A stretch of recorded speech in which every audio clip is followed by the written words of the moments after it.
We honor selflessness as you bravely set aside your own wants and needs to defend those who could not defend themselves. Your acts of sacrifice upheld hope, opportunity, and freedom for generations to come. You have built a bright future for our children and our children's children. We honor you. We honor courage as you proudly fought for our country and all that it stands for. In the face of fear, you stood tall, holding true to the convictions of this great nation, never backing down or admitting defeat. You were an example of strength as you marched forward with certainty, heads high, hearts full, and ready to face any obstacle ahead. We honor you. We honor leadership as you demonstrated excellence for all of us to follow. Your strength and passion inspires a nation to achieve, not only in service, but in our daily lives. Resiliency, determination, and fortitude are just a few of the qualities you've shown us. We honor you. We honor camaraderie as you never left a fallen brother or sister behind. Others' lives were as important to you as your own. At risk to yourself, and without a second thought, you ran dauntlessly into the field of battle to pull your brother or sister from the trenches, carrying them to safety. We honor you. We honor humility, as through your strength, you still show gentleness, never boasting or prideful, but humble in service and character, showing us that true heroes are not self-proclaimed, but silently seen. We honor you. We honor greatness as today we remember Many men and women who gave their lives in service to this nation. They are our fathers, mothers, Husbands, neighbors, sons, cousins, daughters, brothers, friends, and heroes. We honor you.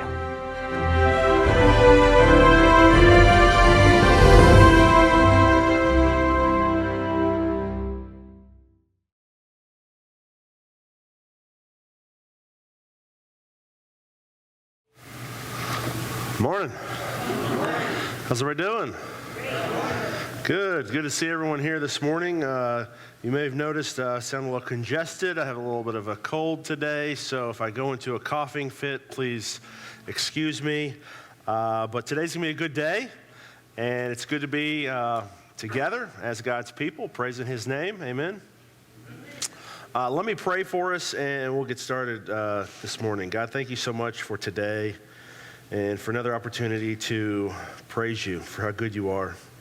Thank you so much for being so faithful to us, that you come through on every promise you've ever made. God, we praise you because of how great you are, for your son Jesus, that you overcame, you sent him into this world to overcome death and to be resurrected from the grave. We thank you for the cross that allows us to have our sins forgiven. God, I just pray that you would help us to live in that truth, to live out what we believe to be true, to live our lives the way that you have called us to live in your word. God, I pray that you would help us all to be faithful followers of you in everything we do. It's in your name I pray. Amen. So on Fridays, I pick my kids up from school. I've been doing that ever since Landon, my oldest, was in preschool. And one day I picked Landon up from school. I had to get gas, so we went to the gas station. And, just on a whim, I went in. I took him inside, got him a little treat. And, no big deal, a couple bucks. He was happy about it.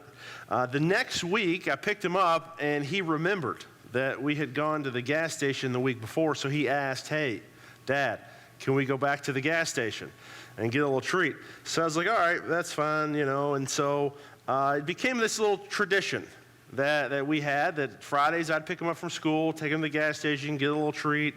When we started that, Connor was a baby, and he's our middle child, and he didn't know what was going on, right? But after a couple years, he started to realize Landon's getting treats. I want a treat, so I had to start buying Connor a treat, and still 10, 15 bucks or so, whatever. But every single Friday, it kind of started adding up. And, now Macy has realized that her older brothers are getting treats on Friday. So now I have to get her something on Fridays, and now it's getting closer to $20. Some of those gas station prices are ridiculous, okay? They're a little ridiculously high. Some of those gas stations have toys, they have stuffed animals. They started one of those, and I was like, okay, we're gonna have to set some ground rules on this, okay, on what treats we're getting. But what started out as a fun little tradition has gotten a little hard to justify over time, but, I still do it. I still work it into our budget because it's something that our kids enjoy. It's something that they look forward to, okay? And a lot of times when it comes to your finances, we look at the big purchases that make, our finances a mess. Like we finance a car for more than we can afford, or maybe we buy too much house. And a lot of times that does put a strain on your finances. But more often than not, it's those small little purchases that go unnoticed, that we don't really pay attention to, that we justify for one reason or another, that build up over time, and they leave us without any margin in our budget. Maybe you can relate to that. Maybe there's a small expense that you justify, and you say, hey, it's something that makes me happy, or maybe it's for a good cause, or maybe it's something that someone else, that makes someone else happy. Even if it's not the most prudent thing to do with your money, you still continue to justify it. You can still continue to do it. And it's often those small little justifications that erode our financial foundation. What psychologists have discovered is that small acts of generosity trigger something in the brain called moral licensing. Psychologists have documented that when we do something that we perceive as good, maybe giving to charity, volunteering, buying your kids a Gatorade and a bag of chips on Friday, our brain registers that as moral credit. And that credit, subconsciously in our brain, gives us permission to make worse decisions in other areas of our lives. Our brain lets us off the hook by justifying poor financial decisions. Because we were generous with our money in one area, maybe you gave to church this week, you give yourself license to make a poor decision elsewhere. You tell yourself, I don't really have to look at the credit card statement this month. You gave a tithe, so maybe you deserve to take that really nice dinner out. The research shows that the better we feel about one financial decision, the less disciplined we tend to be about the other ones that follow it. Genuine generosity, genuine, well-intentioned giving can give us moral license.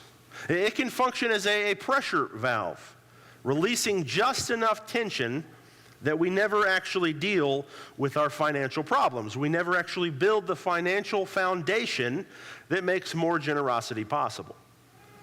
The offering becomes the reason we never build the foundation that would make us capable of giving more.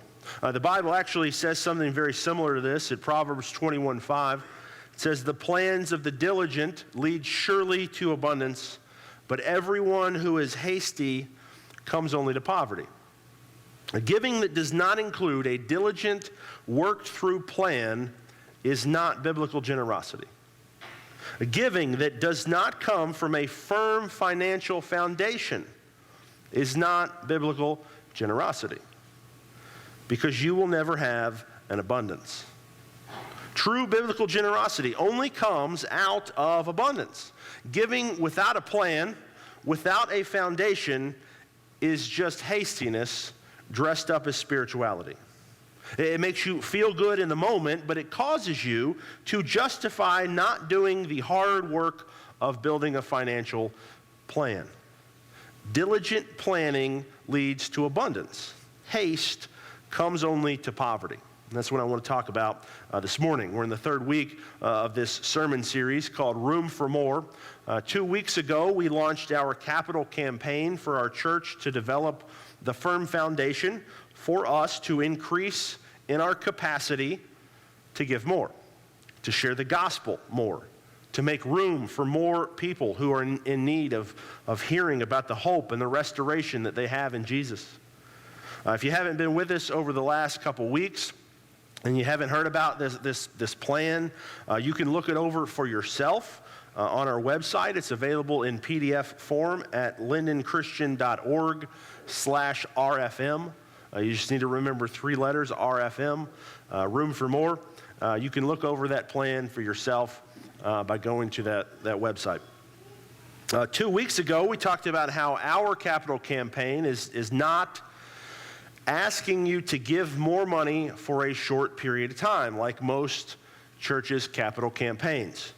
Our capital campaign is based on biblical generosity, which is handling money in such a way as to create an environment where you can continuously grow in your capacity to give more and more and more. It requires you to have a firm foundation with your money. It requires you to steward your money well and live according to biblical money principles. And that's what we've been talking about through this sermon series. Last week we talked about the importance of having a household budget, making a plan with your money before the month ever begins, having a plan for your giving before you ever give a dime, because that is biblical generosity. We are called to determine in our heart what we're going to give before we ever give it. And that means we have to have a plan, and a plan is a budget, a household budget. The Bible tells us that we are to give out of our first fruits, meaning it's the top line of our budget. We prioritize giving over and above everything else. Before we pay bills, before we go to the grocery, before we put gas in our tank, we give first. We give out of our first fruits as an act of faith, trusting that if we're faithful to give what He has asked us to give, He will be faithful to supply us with more. Now, some of you might be thinking, maybe you were thinking this last week as I was talking about that, you might be thinking there's a lot of guys on TV that say something that sounds a lot like that, right? They sit up there and they say, hey, if you just give me $10,000, God is going to give you $100,000 in your bank account, right? If you trust God in giving, God will give you more. There's a lot of guys out there that say that. But hear me, that is a complete distortion of what the Bible says about money. The prosperity gospel is one of the most damaging teachings in the American church today. The prosperity gospel says, give money to God and God will make you rich. It turns offering into a transaction. It turns God into a vending machine. You put your tithe in and then you get your blessing out. That's not what the Bible teaches. That's not what I'm telling you to do. Here's the difference. The prosperity gospel teaches that trusting God and giving to Him first will produce for you a surplus for you to keep. The Bible teaches that if you trust God with your money and you give to Him first, you will have sufficiency. 2 Corinthians 9:8 says this, and God is able to make all grace abound to you, so that always having all sufficiency in everything, you may have an abundance for every good deed. What's he saying? He's saying God is able to make all grace abound to you, meaning He will give you more than what you gave Him, so that you will have sufficiency in everything. You'll be able to take care of everything you need to take care of. All of your needs will be met. And then He will give you an abundance. For what? He will give you more than what you need. He will give you surplus to keep? No. For good deeds. Not to be rich, not to hoard for yourself. If you give to Him, He will give you more than what you gave. Then you'll have enough to sustain yourself. You'll have enough for your family to get by. And then you'll have some left over for good deeds, for more giving. That is the biblical framework for financial stewardship. You trust God by giving an offering. He gives you back more in return. so you have everything enough to take care of yourself and your family, and then you have more to give away. Then he gives you more. Then you give more away. And then he gives you more. And then you give more away. You see how that works? Every single time you give, you will receive back in abundance. And in financial terms, an abundance is called margin. God has promised that if we give to him first, and then we take care of our household next, he will provide us with an abundance, meaning he will provide us with margin in our budget, extra money. Now the question is, what should we do with this extra money? What good deeds should we be doing? The Apostle Paul actually gave us a framework for what we ought to do with our abundance, with our margin. It's at 1 Timothy chapter 6, verses 17 through 19. This is what he wrote. As for the rich in this present age, charge them not to be haughty, nor to set their hopes on the uncertainty of riches, but on God, who richly provides us with everything to enjoy. They are to do good, to be rich in good works, to be generous and ready to share, thus storing up treasure for themselves as a good foundation for the future, so that they may take hold of that which is truly life. Paul wrote this letter to Timothy. Timothy was a young minister of a local church, and he was giving Timothy instructions on what he should do, how he should lead this church. And in the chapter just before this one, chapter 5 of 1 Timothy, he was talking to Timothy about how he ought to prioritize the church's benevolence. One of the most significant needs that churches had in the first century was taking care of widows. Because in that day, in that culture, women needed a man to support them. They couldn't own their own property where they could grow their own food. They couldn't learn a trade to make money to support themselves. And so it became very difficult for women to survive financially without a husband. And so that's where the church stepped in to help. But the problem at Timothy's church was there were more widows than the church could provide for.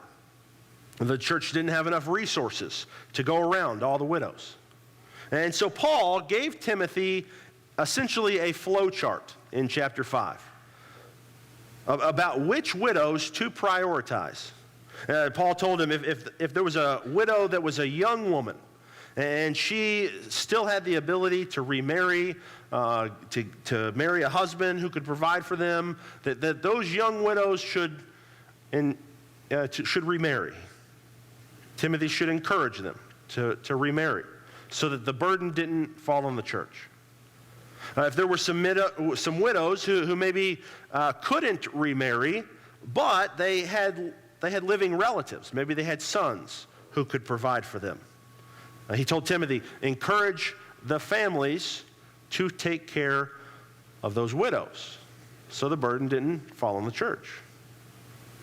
The final group of widows were widows who could not remarry, widows who did not have family to provide for them, and that's where the church ought to step in and provide for them. This is kind of a flow chart of prioritized needs that we still use today as a church. We prioritize the greatest needs when it comes to our benevolence. If you have the ability to go out and get a job, you should go out and get a job and provide for yourself so the burden doesn't fall on the church. If you have family, they should provide for you. And if you do not have either of these opportunities, that's where we as the church step in and help out. But in the midst of that conversation, in chapter 5, Paul made a point when he was talking about family providing for those widows. He said that if you do not provide for your own household, you are worse than an unbeliever. Now, knowing what we know about what we talked about last week, giving of our first fruits, and what he is saying here, taking care of our own household, how does that fit together? How does that work in our own financial picture? If we're supposed to give before we take care of our household expenses, that doesn't really seem to work. Because how are we supposed to know? that if we give first, we will have enough to take care of our household income, or household expenses. What if, hypothetically, we were to give what God is calling us to give, and then we don't have enough left over to cover our household expenses? What do we do in that situation? Does that make us worse than an unbeliever? Because it seems to me that this is what God is asking us to do, but what happens if we can't do it? That's probably maybe a question that you've had in your own mind. A lot of us have that question. That's usually why we don't give first, because we don't know whether or not we're going to be able to pay all our bills. The tithe is the biblical standard for giving. If you read through the Bible, the tithe, 10% of your take-home pay, is actually the minimum giving. The standard is give 10% and then you cover your household expenses with the 90% that's left over. Before you give, you don't know whether you are going to have enough to cover those expenses. That's why it takes faith to do it, right? But the thing is, God has promised us that we will have enough. He has the ability to make all grace abound to you so that you will have sufficiency in all things. He said if you trust Him and you give first, you will actually have more than enough. And if you don't have enough, if that 90% that's left over is not sufficient to cover your needs, there are probably one of three reasons why that's the case. And they all have to do with having a foundation for the future. There are three things that kill your ability to have an abundance, to have margin left over in your budget after you give, after you take care of your household expenses. If you are consistently, month after month, finding that you have more month at the end of your money, you have no margin, it is because of one of these three things. First, it's because you don't have your priorities in the right order. Different people have different priorities when it comes to money. There's essentially only three things that you can do with money. You can save it for a rainy day, save it for later. You can give it away, give it to someone else so they can use it, or you can spend it, right? And some people are high security people. Okay? They feel like we gotta save for a rainy day. That needs to be the first thing that we do with our money before we do anything else. We need to save it because it gives them a sense of security. There are some people who are high generosity people. They want to give. They want to give and give. The 10% minimum, I mean, that's nothing to them. Okay? They're at 20, 30, 40%. And they're giving to their own detriment. Okay? Some people are high lifestyle people. They want to buy new shiny things. They want to have all the experiences. And that's what they prioritize before anything else. They want to spend their money before anything else. Different people prioritize different things with their money. That's what they want to do first. But what did Paul say about the rich? People who have money, the rich in this present age. Who is the rich? Who's the rich in this room? If I were to ask you that, you'd probably look around and say, oh, it's, whoever makes 20% more than I do, they're rich. It's not me. But did you know that if you make $10,000 a year, annual income, that puts you in the top 20% of income earners globally? That means that you're richer than 80% of the world's population, making only $10,000 a year. If you make the median household income in the city of Linden, $65,000 a year, that puts you in the top 5% of income earners globally. You are richer than 95% of the rest of the world. Everybody in this room is the rich in this present age. So what did Paul tell us to do? Don't be haughty. Don't be arrogant. Don't believe that your way of handling money is the right way. And also, don't put your hope in riches. Don't lean on your money to provide for you. Lean on God. This is how most people operate. They think about whatever they're prioritizing, saving, giving, spending, and they think money is how I'm going to get there. I need more money. I need to save money, so I need more money to save it. I need to give money away, so I need more money, so I can give it away. I need to spend more money, so I need more money, so I can spend it. They think that whatever they are prioritizing, money is the way to get there.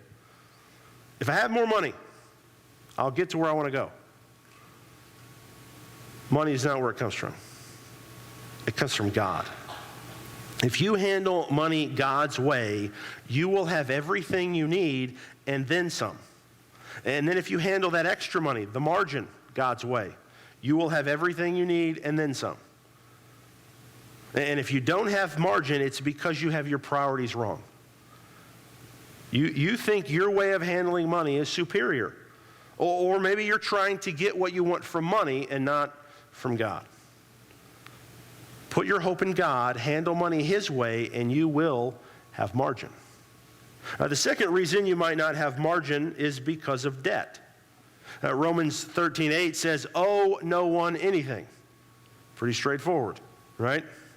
Statistically, in the United States, this is the biggest margin killer. The average American holds $105,000 in debt.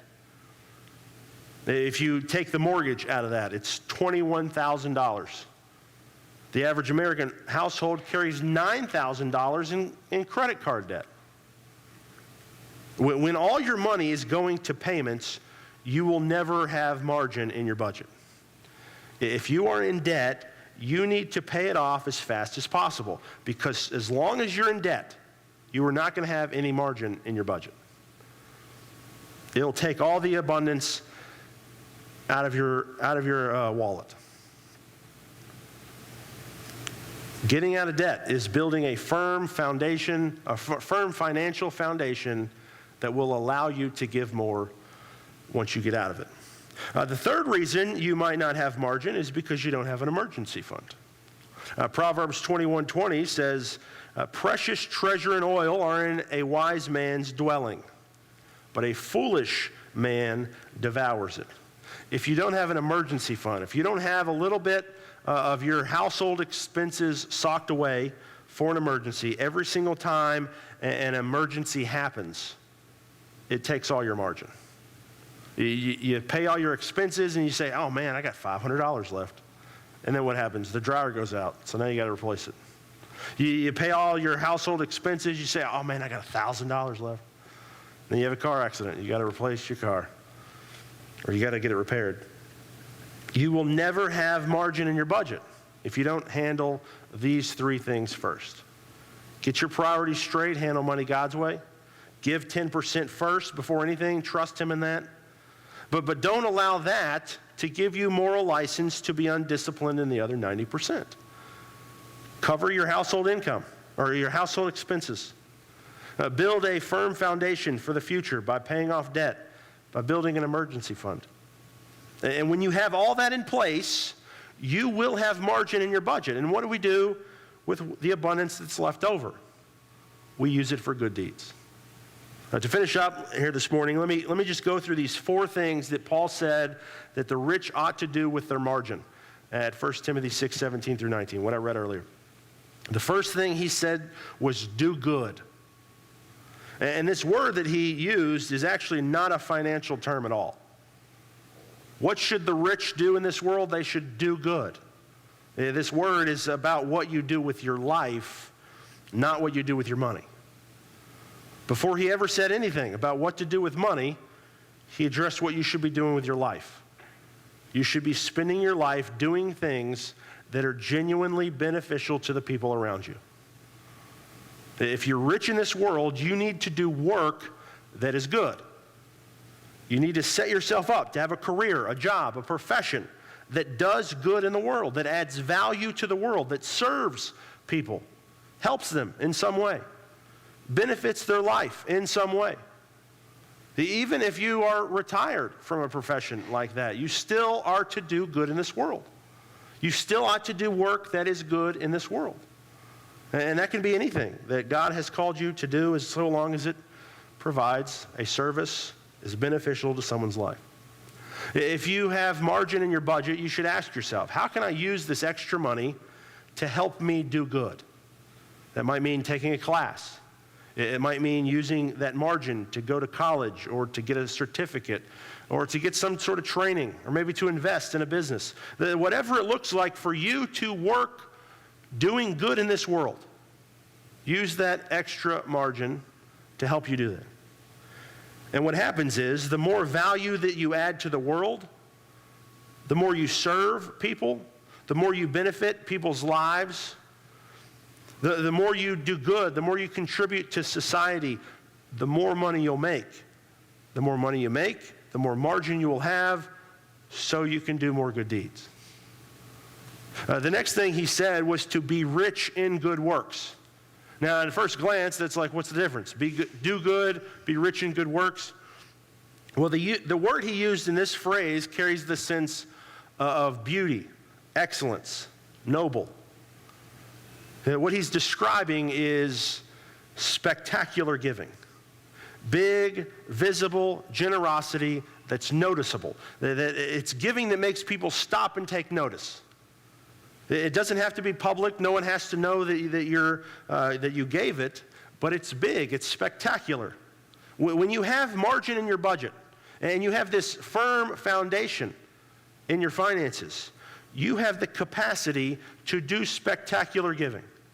You go to a diner on Christmas Eve and you leave a $1,000 tip for the pregnant waitress.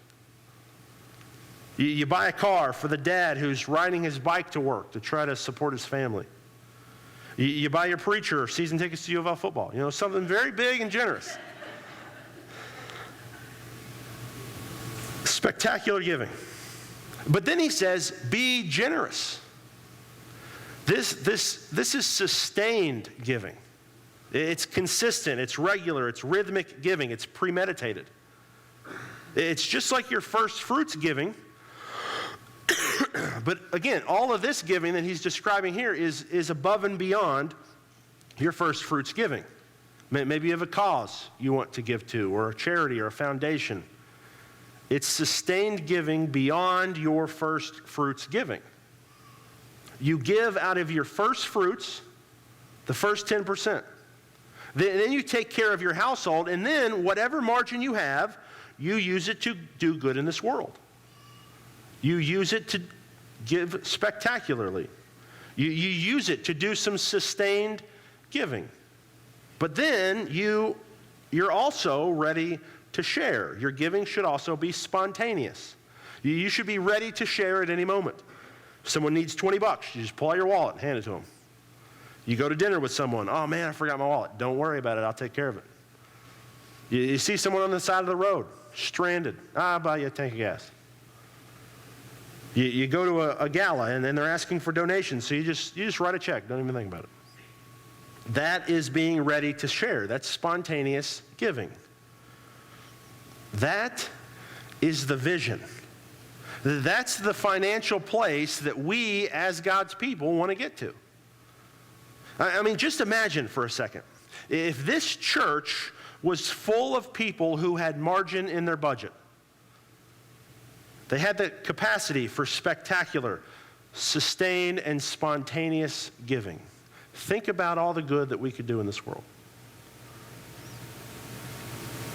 Most capital campaigns where churches are raising money, what they do is they ask people to give beyond their first fruits giving without ever addressing the foundation necessary for extra generosity to be possible.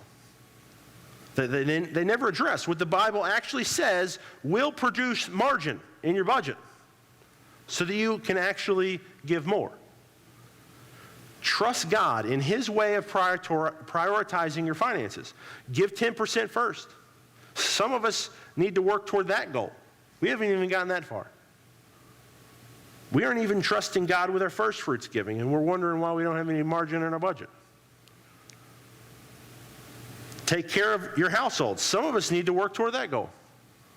We're putting our money toward all these other things instead of our household expenses. Then, use whatever margin you have left over to build your financial foundation. Maybe that's where you're at. You need to get out of debt. You need to build an emergency fund. And then, be rich in good works, be generous and ready to share. Then, and only then, can you do extra giving. Next week, we're going to hand out cards, and you're going to have the opportunity to write down wherever you are in your finances. There's just going to be one sentence with a blank on this card. It's going to say, I promise to God that I will blank. And wherever you are in that process, wherever you are in your finances, you can write on there, I promise to God that I'll begin giving 10%. Maybe you can't even do 10% right now. 2 weeks ago, I said, you know what? If everybody just gave an extra $16, we could raise enough money to expand our building and make room for more. Maybe that's where you're at. I can do $16 a week. Maybe you're, you know what? I'm doing 10%, but you know what? My household expenses, I haven't really been paying attention to it, so I'm going to make a budget. Maybe I need to get out of debt. You can write whatever God is calling you to do with your finances. You're not going to turn that into us. That's something between you and God. But it will create an environment for you to build the foundation where you can give more and more and more. And that is biblical stewardship of your finances. That's biblical generosity. So I want you to make plans to be here next week for that. Let me pray. And God, thank you so much for all the wisdom that is in your word. I pray that you would help us all to be disciplined with our finances, that we would handle money your way, that we would trust you, that your way is the best way. I know that in my own life, you've always been faithful, that if I trust you in your way of handling money, you have always provided for every need. You've always given me sufficiency. And God, I pray for anyone here that is struggling with this, that you would bless them, that you would help them to trust you, and they would see that your way of handling money is the best way. God, I pray for our church, that through this campaign, we would be able to make room for more people to hear the gospel, to hear about the hope and the restoration that they have in Jesus. God, we thank you so much for Jesus and the salvation that we have through him. I pray that this church would be a light in this community that would lead more and more people to you. It's in your name I pray. Amen.